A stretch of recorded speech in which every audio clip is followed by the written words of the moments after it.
Dear students, आज हम लोग कर रहे हैं क्लास 6 का chapter number 2 components of food. Components of food का पार्ट 1 हम कर चुके हैं कि फूड के कौन कौन से इंपॉर्टेंट कंपोनेंट्स होते हैं। विटामिन्स हो गए, मिनरल्स हो गए, कार्बोहाइड्रेट्स हो गए, फैट्स हो गए, प्रोटीन्स हो गए।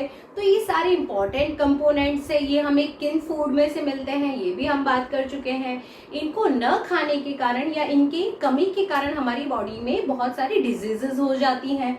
तो देख लेते हैं हम कुछ डेफिशिएंसी डिजीज के बारे में। डेफिशिएंसी मतलब कमी। अगर हम कार्बोहाइड्रेट नहीं ले रहे हैं, प्रोटीन नहीं ले रहे हैं, तो उनकी डेफिशिएंसी से कौन सी डिजीज हमें हो सकती है। तो चलिए देखते हैं disease due to the deficiency of carbohydrates. अगर हम लोग कार्बोहाइड्रेट नहीं ले रहे हैं, इसकी कमी के कारण हमें कौन सी डिजीज हो जाएगी। स्टूडेंट्स, कार्बोहाइड्रेट्स जो होते हैं वो एनर्जी गिविंग फूड होते हैं। अगर हम लोग कोई भी काम कर रहे हैं और हमारे अंदर शक्ति ही नहीं रहेगी तो हम वो काम नहीं कर पाएंगे। या कभी आपने देखा होगा कि कुछ लोग जो है वो चक्कर आने से गिर जाते हैं। तो ये जो वीकनेस होती है क्यों होती है? कार्बोहाइड्रेट्स की कमी के कारण। They are the chief source of energy.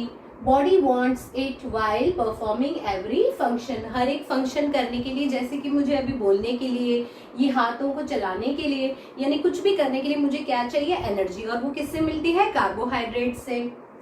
कौन कौन से डिजीजेस हो, मतलब इनके सिम्टम्स क्या है, इनके क्या लक्षण है। तो देखिए, हमें बॉडी वीकनेस हो जाती है, लॉस ऑफ स्टेमिना हो जाता है, मतलब हमारी क्षमता, हमारी शक्ति जो है वो बहुत ही ज्यादा घट जाती है। हम लोग थोड़ा सा चलते हैं या थोड़ा सा काम करते हैं और थक जाते हैं। इसके बाद में as sufficient quantity of energy is not available to the body for performing various function. हमारा स्टेमिना इसलिए घट जाता है क्योंकि हमारे अंदर उतनी एनर्जी होती नहीं है जिससे हम क्या कर सके, अच्छे से काम कर सकें। Disease due to the deficiency of proteins. Proteins जो होते हैं वो हमारे बॉडी बिल्डिंग फूड्स होते हैं। अगर प्रोटीन नहीं होगा तो हमारी बॉडी की अच्छी ग्रोथ नहीं होगी, हमें उतनी ताकत नहीं आएगी। तो प्रोटीन कहाँ से मिलता है? प्रोटीन हमें ड्राई फ्रूट्स में से मिलता है, मिल्क में से मिलता है, एग में से मिलता है, मीट से, फिश से। तो अगर हमें प्रोटीन की कमी हो जाएगी स्टूडेंट्स, तो हमें कौन कौन सी डिजीज हो जाएगी। देखो, बहुत इंपॉर्टेंट 2 डिजीजेस है जो आपको याद रखनी है क्योंकि ये आपके एग्जाम में 100% आएगी। Proteins are body building food and serious diseases like kwashiorkor and marasmus. Kwashiorkor and marasmus ये 2 डिजीजेस हैं जो प्रोटीन के कमी के कारण होती है। Develop in case children if the proteins are not sufficient in diet. ऐसे चिल्ड्रंस के अंदर हो जाता है ये बीमारियां जिसके डाइट में ये प्रोटीन सफिशिएंट मात्रा में ना हो। प्रोटीन रिच फूड देख लीजिए, मिल्क होते हैं, एग होती है, मीट होते हैं, पल्सेस होते हैं यानी दालें।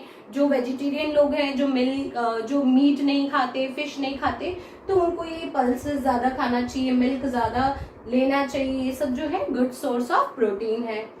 सिम्टम्स क्या होते हैं? ये क्वेशियोकोर जो बीमारी है जिसको मैं बता रही हूँ इतना एम्फसाइज करके कि स्टूडेंट्स ये बहुत जरूरी है जानना, तो इसके सिम्टम्स देख लेते हैं। प्रोट्रूडिंग बैली। प्रोट्रूडिंग बैली मतलब स्टूडेंट्स, क्या आपने कभी गरीबों के बच्चे देखे हैं जो झोपड़पट्टी में रहते हैं? दरअसल उनको अच्छा खाना पीना नहीं मिलता जैसा आपको और मुझे मिलता है। तो अक्सर उनके खाने के अंदर बहुत सारे ऐसे विटामिन्स, प्रोटीन्स, मिनरल, इन सब की कमी रह जाती है। इन डेफिशिएंसी के कारण इन्हें कुछ डिजीजेस हो जाती है जिसमें से एक कॉमन डिजीज है क्वेशियोकोर। इसके कारण आप देखेंगे कि छोटे छोटे बच्चे हैं, उनका जो पेट का भाग होता है वो बहुत फूला फूला होता है। हाथ पैर बिल्कुल पतले हैं लेकिन पेट का भाग बहुत ही ज्यादा फूला हुआ है। उसके बाद उनके जो बाल होते हैं वो बिल्कुल भूरे भूरे ब्राउन कलर के होंगे और उनकी स्किन जो होती है वो बहुत ज्यादा डल होती है, बिल्कुल भी आपको ऐसे जैसे मुरझाई हुई उनकी चमड़ी होती है। तो ये जो है सिम्टम्स किसके हैं? क्वेशियोकोर के। Protruding belly, dark and scaly skin, एकदम मैली कुचैली उनकी चमड़ी होती है। Brownish hair, stunted growth. Stunted growth मतलब ऐसा लग रहा है कि उनकी बॉडी में कोई विकास हो ही नहीं रहा, बिल्कुल छोटी छोटी हाइट है, हाथ पैरों में कोई जान ही नहीं दिखेगी। Usually underweight. हमेशा आपको ऐसे बच्चे जो है वो बहुत ज्यादा कमजोर नजर आएंगे। swollen legs due to the accumulation of water. ऐसे बच्चों के पैरों में इतना ज्यादा पानी जमा हो जाता है, इकट्ठा हो जाता है कि उनके जो पाँव होते हैं वो भी क्या हो जाते हैं, सूज जाते हैं. Loss of appetite, anaemia, mental retardation. Anaemia जो होता है वो खून की कमी से हो जाता है. हम कहते हैं ना आयरन की कमी से क्या हो जाता है, खून अच्छे से बनना बंद हो जाता है, हेमोग्लोबिन की कमी हो जाती है.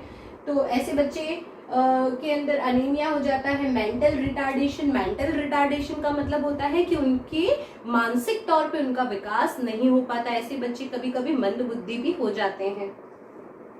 रिड्यूस रेसिस्टेंट टू डिजीज, और उनकी जो रोग प्रतिरोधक क्षमता होती है, यानी जो इम्यूनिटी पावर होती है जिससे बीमारियां कम लगनी चाहिए, वो क्या होती है, बिल्कुल कम हो जाती है और उससे वो बार बार बीमार होते रहते हैं.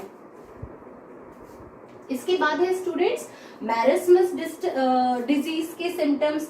तो मैरस्मस डिजीज के और क्वेश्चन के ऑलमोस्ट सारे सिम्टम्स जो क्या है, बिल्कुल सेम है, बस एक दो सिम्टम्स को छोड़ के. तो देखिए पुअर मसल डेवलपमेंट, इनकी जो मसल्स होती हैं यानी कि हाथ हो गए, पैर हो गए, इतने स्ट्रॉन्ग ही नहीं हो पाते कि ये कुछ हैवी वर्क कर सकें. Bones showing through the skin, इतने ज्यादा कमजोर होते हैं ये बच्चे जिनकी हड्डियां भी चमड़ी से बाहर दिख रही हैं. आपकी किताब में ना, आपके टेक्स्ट बुक में इनके डायग्राम भी दे रखे हैं, आप जरूर देखें. आपके आसपास अगर कोई गरीब बच्चे रहते हैं तो आप जरा उन्हें भी गौर से देखें, तो शायद आपको उनके अंदर भी ऐसी कुछ चीजें, ऐसी बीमारियां जो है वो दिख सकती हैं. फिर वीक लेग्स हो गए, उनके पाँव बड़े कमजोर होते हैं. लॉस ऑफ एपेटाइट, अनीमिया, ये सब वापस से कॉमन आ गए. क्वेश्चन जैसे ग्रॉसली अंडरवेट, यानी बहुत ज्यादा आपको मैक्सिमम ये लोग अंडरवेट ही नजर आएंगे. मेंटल रिटार्डेशन, शायद मानसिक तौर पे भी ये उतने विकसित नहीं होते. रिड्यूस्ड रेसिस्टेंस टू डिजीज, और फिर से इनके अंदर उतनी रेसिस्टेंस यानी कि रोग प्रतिरोधक कारक क्षमता नहीं होती. अब इसके बाद आ गया हमारा प्रोटीन एनर्जी माल न्यूट्रिशन. प्रोटीन एनर्जी माल न्यूट्रिशन को हम लोग PEM भी बोलते हैं स्टूडेंट्स. प्रोटीन एनर्जी, प्रोटीन तो प्रोटीन हो गया, एनर्जी हमें किससे मिलती है, कार्बोहाइड्रेट से. और माल न्यूट्रिशन का मतलब होता है कमी. प्रोटीन और कार्बोहाइड्रेट की कमी के कारण जो बीमारी होती है. It is a term to describe diets which lack proteins and energy giving carbohydrate. ये जो टर्म हमने बनाया है ये एक्चुअल में उस डाइट के लिए है जिसके अंदर प्रोटीन भी नहीं होता और कार्बोहाइड्रेट्स भी ढंग से नहीं होते. क्वेश्चन and marasmus are diseases which results from PEM. क्वेश्चन एंड मैरस्मस जैसी डिजीजेस जो होती हैं वो PEM के कारण होती है, प्रोटीन और एनर्जी के कम होने के कारण. अब देखते हैं स्टूडेंट्स डिजीजेस जो विटामिन की कमी के कारण होती है. विटामिन और मिनरल्स जो होते हैं स्टूडेंट्स वो हमारी बॉडी को बहुत ज्यादा क्वांटिटी में नहीं चाहिए. ये बॉडी के अंदर ज्यादा टिकते भी नहीं है. मतलब अगर हमने ऐसा सोचा कि विटामिन सी हमें नींबू से मिलता है तो हम सारा दिन नींबू पानी पी लें एक दिन और एक महीने तक अगर फिर लेमन ना ले तो चल जाएगा, तो ऐसा नहीं होता. विटामिन जो होते हैं वो हमें टाइम टाइम पे स्मॉल क्वांटिटीज में लेने होते हैं. They are required in very small quantity but required for proper functioning of our eyes, bones, teeth and gums healthy. यानी ये हमें बहुत कम क्वांटिटी में चाहिए लेकिन हमारी आंखों के लिए, दांतों के लिए, हड्डियों के लिए, हमारे हेल्दी मसूड़ों के लिए ये विटामिन बहुत ही जरूरी होते हैं. इवन हमारे बालों के लिए, हमारी स्किन के लिए. Minerals are also important for proper function of the body. अब एक क्वेश्चन है जो मैंने यहाँ पे आपसे पूछा भी है, बताया भी है. तो देखिए, should we eat polished rice and wheat flour. क्या हमें पॉलिश्ड राइस और पॉलिश्ड व्हीट फ्लोर खाना चाहिए? तो इसके जवाब में पॉलिश्ड व्हीट फ्लोर का मतलब होता है स्टूडेंट्स मैदा, जिससे हम समोसा बनाते हैं, कचौरी बनाते हैं, जो आपको बड़ा रिफाइंड फ्लोर जो आपको बड़ा पसंद होता है खाना, मुझे भी पसंद है. लेकिन अब देख लेते हैं कि इसमें क्या क्यों नहीं खाना चाहिए, वो देख लेते हैं और फिर आज से अपनी लाइफस्टाइल को चेंज कर लेते हैं. तो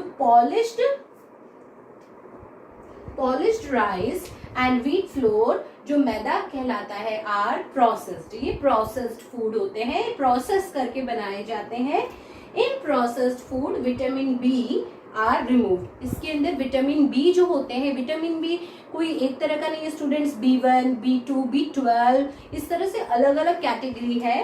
तो विटामिन बी जो होता है वो कंप्लीटली इसमें से चला जाता है। तो बेरी बेरी नाम की जो डिजीज है वो हमें विटामिन बी की कमी के कारण हो जाती है। तो स्टूडेंट्स आप जल्दी से ये कॉपी कर लीजिए। स्टूडेंट्स अब हम देख रहे हैं विटामिन की डेफिशिएंसी से कौन कौन सी डिजीजेस होती हैं। पहला है हमारे पास में विटामिन ए। विटामिन ए की कमी से हमें नाइट ब्लाइंडनेस नाम की बीमारी हो जाती है। नाइट ब्लाइंडनेस में क्या होता है स्टूडेंट्स, हमारा जो नाइट का विजन होता है यानी रात के समय या तो हमें कम दिखाई देता है या फिर कभी कभी तो हम पूरी की पूरी हमारी जो आंखों की रोशनी है उसे गंवा देते हैं। फिर है विटामिन B1। विटामिन B1 से क्या होता है स्टूडेंट्स, बेरी बेरी नाम की डिजीज हो जाती है। बेरी बेरी डिजीज में हमेशा हम नर्वस रहते हैं, लॉस ऑफ एपेटाइट हो जाता है, पैरालिसिस भी हो सकता है, कभी कभी ब्लड फ्लो नहीं होता ढंग से बॉडी के अंदर और हमारे मसल्स जो हैं वो बहुत ही वीक हो जाते हैं। इसके बाद है विटामिन सी। विटामिन सी जो है हमें सिट्रिक फ्रूट्स में से मिलता है यानी खट्टे फलों में से मिलता है जो हमें खाने चाहिए। अगर हम ये नहीं, विटामिन सी हमें नहीं मिलता है तो हमें स्कर्वी नाम की डिजीज़ हो जाती है। स्कर्वी डिजीज़ में क्या होता है स्टूडेंट्स, हमारे मसूड़ों में से खून निकलने लगता है, हमारे हाथ पैरों के जॉइंट्स जो हैं वो सूज जाते हैं, उनमें दर्द होता है। फिर है विटामिन डी। विटामिन डी की कमी के कारण रिकेट्स नाम की बीमारी हो जाती है। रिकेट्स में क्या होता है स्टूडेंट्स, हमारी जो हड्डियां हैं वो बहुत वीक हो जाती हैं, हमारे दांत जो होते हैं वो गलने लग जाते हैं, सड़ने लग जाते हैं और कभी कभी टूट भी जाते हैं। और इस बीमारी के कारण हमारे जो शरीर का शेप होता है, हाथ पैरों का जो शेप होता है वो भी चेंज हो सकता है क्योंकि हमारी हड्डियां जो है वो बहुत ही नाजुक हो जाती है। फिर है विटामिन के की डेफिशिएंसी। विटामिन के की डेफिशिएंसी के कारण हैमरेज हो सकता है। हैमरेज में कभी कभी तो इंसान की जान भी जा सकती है क्योंकि ब्लड जो होता है, इसकी सिम्टम्स होते हैं, ब्लड का क्लॉट हो जाता है, ब्लड जो है वो एक जगह पर इकट्ठा हो जाता है। अगर वो बहुत ज़्यादा मात्रा में इकट्ठा हो जाएगा तो नसें फट भी सकती हैं। अब हम देख रहे हैं स्टूडेंट्स कि किस तरह से मिनरल्स की डेफिशिएंसी के कारण कौन कौन सी डिजीज हो सकती है। तो सबसे पहले आ गया कैल्शियम। कैल्शियम की कमी के कारण ब्रिटल बोन्स यानी कि हमारे बोन्स जो हैं, हमारी हड्डियां बहुत नाजुक हो जाएंगी। ये फिर से बिल्कुल रिकेट्स की तरह, रिकेट ही समझ लीजिए। फिर एक्सेसिव ब्लीडिंग, अगर हमें कभी भी चोट लगाई तो ब्लीडिंग बहुत ज्यादा होगी। स्टंटेड ग्रोथ यानी ग्रोथ जो है वो बिल्कुल रुक सी जाएगी, एकदम अच्छे से बॉडी की ग्रोथ नहीं होगी। फिर देख लेते हैं स्टूडेंट फॉस्फोरस को। फॉस्फोरस की कमी के कारण bad bones and teeth, body weakness, कभी कभी आपने देखा होगा कुछ बच्चों की दांत बहुत ही सड़े हुए या खराब होते हैं, किसी किसी की हड्डियां बहुत ही नाजुक होती है और बॉडी हमेशा किसी काम को करने की उसमें ताकत ही नहीं होती है, तो वो फॉस्फोरस की कमी के कारण होता है। फिर आ गया सोडियम। सबसे ज्यादा सोडियम हमें नमक में से मिल जाता है आसानी से। अगर हमारी बॉडी में सोडियम की कमी है तो यानी डिहाइड्रेशन हो रहा है। डिहाइड्रेशन मतलब पानी की कमी हो जाती है बॉडी में। और अगर आप देखिए, कभी कभी आप महसूस करते होंगे कि आप बहुत ज्यादा काम कर लेते हैं, थकान हो जाती है, तो हमारी बॉडी में बहुत ज्यादा वीकनेस होती है और ये थकान काम करने की वजह से यानी वाटर का लॉस हो जाता है बॉडी में। फिर आ गया पोटेशियम। पोटेशियम की कमी के कारण मसल जो है वो वीक हो जाते हैं और पैरालिसिस भी हो जाता है।